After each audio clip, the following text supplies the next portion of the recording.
Pour saponifier de l'huile d'olive, il faut disposer d'une solution basique en milieu hydroalcoolique.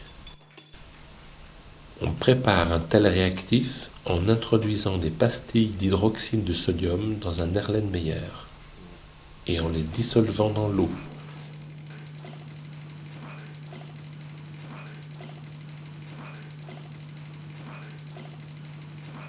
Après quelques minutes d'agitation, les pastilles ont disparu. On peut ajouter l'alcool qui permet de solubiliser un peu d'huile dans la phase aqueuse. 20 ml d'huile d'olive sont mesurés avec une éprouvette.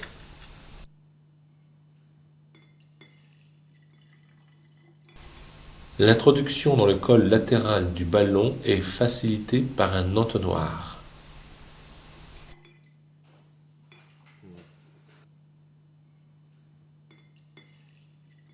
On met d'abord l'huile, puis la solution basique, ce qui permet de rincer l'huile restée sur l'entonnoir,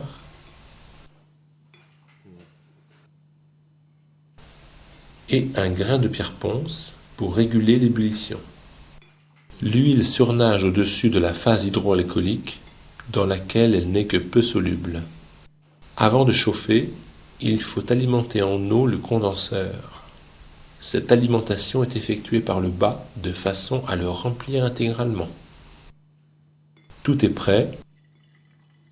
On peut commencer à chauffer, car à température ordinaire, la réaction serait extrêmement lente.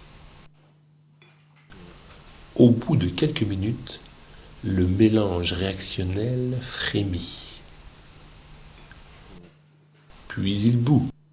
Grâce au condenseur, l'ébullition s'effectue au reflux.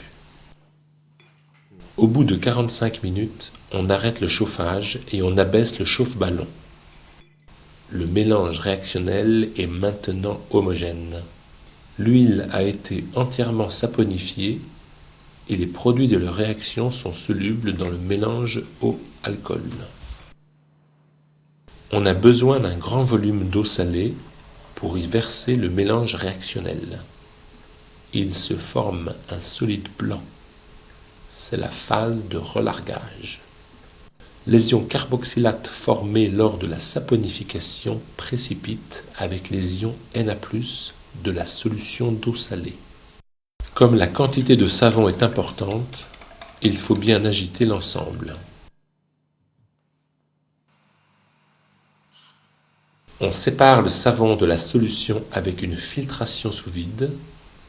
On verse seulement le surnageant car une telle quantité de savon colmaterait le filtre. Le savon est rincé avec de l'eau froide. Cela permet d'éliminer une partie importante de l'excès d'hydroxyde de sodium qui se trouve emprisonné dans le savon. Si l'on met un peu de savon dans l'eau chaude et que l'on souffle de l'air avec une pipette, il se forme des bulles, ce qui confirme, grâce à cette propriété tensioactive, qu'on a effectivement préparé un savon.